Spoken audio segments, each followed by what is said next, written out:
ఇప్పుడు రోషం వచ్చింది. తిరిగి మనిషికొక రాయి తీసుకొని ఏ దొరికిన తీసుకొని ఆ తొలిని చిత్తుగా ఓడించి ఆ పేదనే మాట్లాడకుండా చేసి మీరు ముందుకు పోవాల్సిగా కోరుకుంటున్నారు. మీరు తమ్ముళ్ళు మీ ఉత్సాహం చూసాం. మీరు కన్నెర్ర చేస్తే జగన్మోహన్ రెడ్డి మసైపోతాడు. అంత ఆవేశం ఉంది మీలో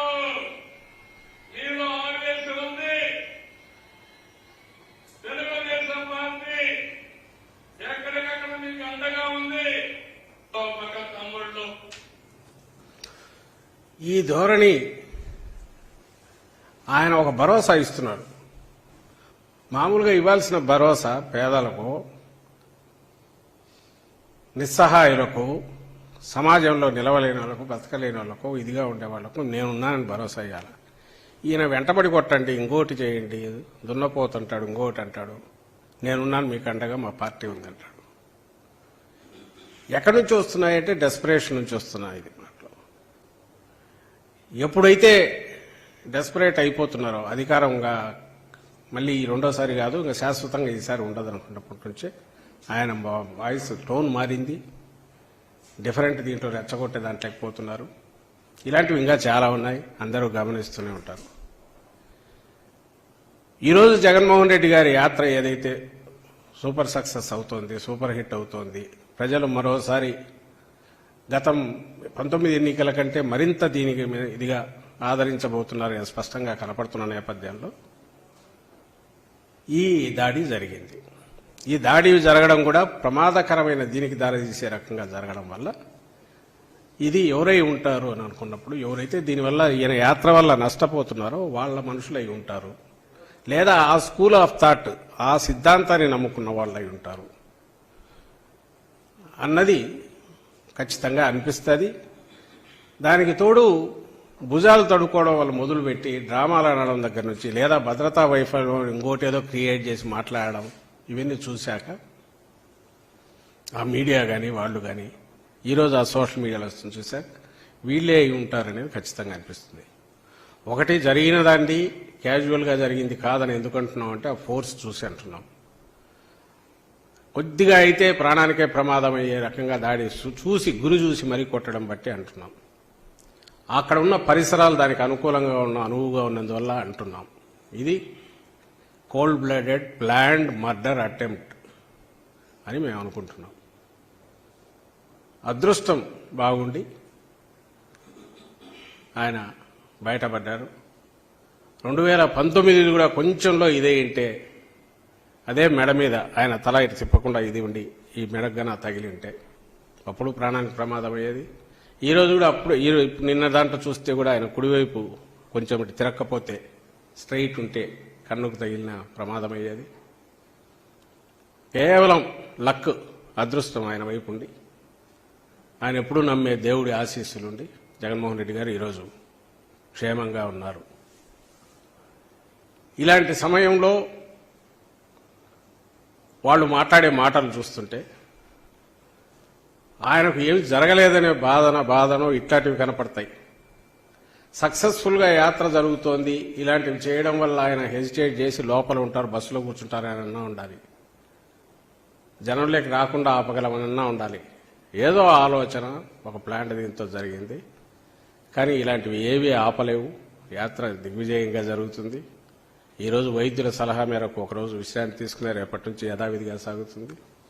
తరువాత కూడా ఎన్నికల ప్రచారం దిగ్విజయంగా జరుగుతుంది. అండ్ ఎన్నికలు కూడా బ్రహ్మాండమైన ఫలితాలు వస్తాయి వైఎస్ఆర్ కాంగ్రెస్ పార్టీకి. వైఎస్ఆర్ కాంగ్రెస్ పార్టీకి నాటకాలే సింపతి తెచ్చుకోవాల్సిన అవసరం లేదు జగన్మోహన్ రెడ్డి గారికి. అది చంద్రబాబు నాయుడుకో తెలుగుదేశంకో ఆయన మీరు అందరి మళ్ళీ పాత రోజులు గుర్తు చేస్తా.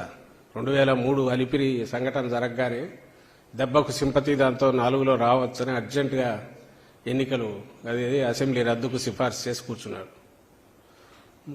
3 నెలలు ఒక చేతి కట్టుకొని రోజు బస్సుల్లో జనాన్ని తెచ్చి వాళ్ళందరి దగ్గర చాలా నిస్సహాయుడిలాగా ఇదిగా ఉన్నట్టు నిలబడి అప్పుడు చేశాడు. ఇవన్నీ చేశాడు చంద్రబాబు నాయుడు.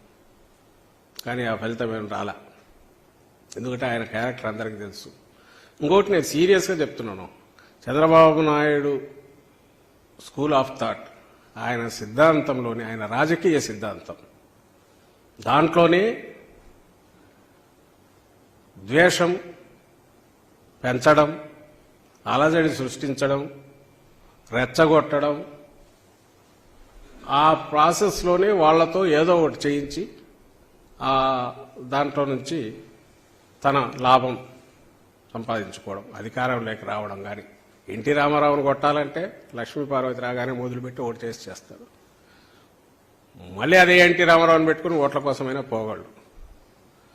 అలాగే తనకు సంబంధించినంత వరకు పార్టీ దగ్గుబాటి వెంకటేశ్వరం తొయ్యాలంటే దానికి ఇంకో రకమైన గ్రూప్ గట్టినా చేయగలరు, సీన్లు క్రియేట్ చేయగలరు, రెచ్చగొట్టగలరు.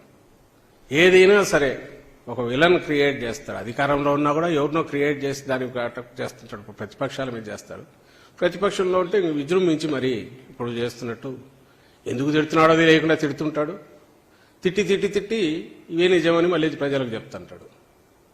ఈయన లక్షణాలు ఏమున్నాయో అప్పట్లోనే మీరు చూస్తే దగ్గుబాటి వెంకటేశ్వరరావు రాసినట్టు, ఆయన తోడలు రాసిన దాంట్లో ఉంది. టీడీపీ తొలి రోజుల్లోనే అందరూ ఏదో సమ్మె చేయించాలనుకుంటే అప్పట్లో సమ్మె జరిగితే కనీసం 4 బస్సుల అద్దాలన్నా పగలాలా, 2 బస్సులన్నా తగలబడాలా, లేకపోతే ల్యాండ్ ఆర్డర్ ప్రాబ్లం రాదు, రాకపోతే ఇష్యూ ఎట్లా హైలైట్ అవుతుంది. ఇది పూర్తిగా ఆయన అప్పుడు దగ్గుబాటి వెంకటేశ్వరరావు అప్పుడు ఎందుకు రాసినాడో కానీ అది పూర్తిగా ఆయన రాసిన వాస్తవం ఏదైతే ఉందో అది చంద్రబాబు నాయుడు రాజకీయ స్వభావాన్ని, సిద్ధాంతాన్ని పూర్తిగా రిఫ్లెక్ట్ చేస్తుంది. ఈ నెగటివ్ లక్షణాలు ఎప్పుడైతే తనకున్నాయో, ఆయన నాయకత్వంలో తయారైన ఆ పార్టీ కార్యకర్తల్లో కానీ, ఆయన అభిమానుల్లో కానీ,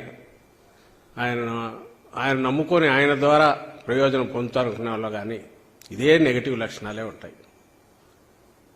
ఇది పథకం ప్రకారం ఎవడో ప్లాన్ చేసిన ఇది వెనక నుంచి ఆయన ఎంకరేజ్మెంట్ ఎంతుందో, ఆయన కొడుకు ఎంకరేజ్మెంట్ ఎంతుందో అనేది తర్వాత తెలిసిన, ఆయనతో అనుసరిస్తున్న వాళ్ళకి స్వభావం ఉంటుంది కాబట్టి లీడర్ సై అనగానే వీళ్ళు ఎవడో అందుకొనైనా ఉండొచ్చు. నేను ఇంతగా ఎందుకు చెప్తున్నానంటే ఈ జరిగిన దానికి సంబంధించినంత వరకు బాధ్యత ఏదైనా ఉంటే ఆ పార్టీ వాళ్ళదే ఉంటుంది. మిగిలింది దర్యాప్తులు తేలితే బయటికి రాక తప్పదు.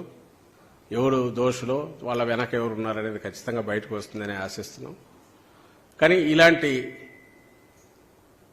చిన్న వాటికి కానీ, వీటికి బెదిరో లేకుంటే జంకి వెనక్కు తగ్గడం కానీ వైఎస్ఆర్ కాంగ్రెస్ పార్టీలో లేదు. జగన్మోహన్ రెడ్డి గారి నాయకత్వం, ఆయన సిద్ధాంతం ప్రజలను నమ్ముకోవడం, ప్రజల కోసం నిలబడడం, ప్రజల్లో మమేకం కావడం, ప్రజలకు మంచి చేయాలని తపన పడడం, అధికారం అనేది ఒక బాధ్యతలాగా చూడడం, ఏవైతే ఉన్నాయో మంచి లక్షణాలు అవన్నీ ఆయన నుంచి మా పార్టీకి ఉన్నాయి, కార్యకర్తల్లో ఉన్నాయి. కాబట్టి ఈరోజు కూడా ఎక్కడ ఎవరము ఎలాంటి రెచ్చిపోవడం కాకుండా సంయమనంతో కేవలం మౌన దీక్షలు, నిరసన కార్యక్రమాలు చేపడుతున్నామే తప్ప దీని గురించి పరుషంగా మాట్లాడో లేక ఇంకోటి చేసో చేయాలనే ఆలోచన ఇప్పుడు చేయట్లా. ఎందుకంటే అది చేతగాని వాళ్ళు పిరికి పందలు చేసే పని కాబట్టి.